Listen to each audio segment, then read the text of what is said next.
It's hard to believe it, but Ford's landmark Mondeo turned 30 in 2023. There were loads of lovely examples at Ford Fair, and we spoke to one owner who turned this humble repmobile into a standout show car.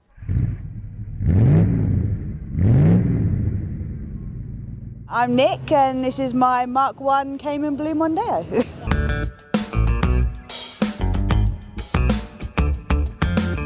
I just think they have so much more character. They have such a personality that I just love. This one, it was just fate for a friend of ours. She had no engine, rolling shell when we first got her. Well, there is a 2-litre black top engine with a one-of-a-kind rocker cover, stainless Moretti's, twin stainless exhaust, boot build, leather interior, lowered alloys.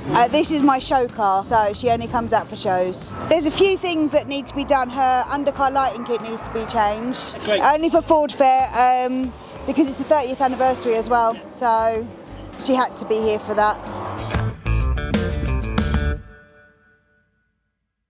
This video is proudly sponsored by Lancaster Insurance. Give them a call on 01480 400 889 for an insurance quote on your classic car. And don't forget to click the link below to enter their latest competition.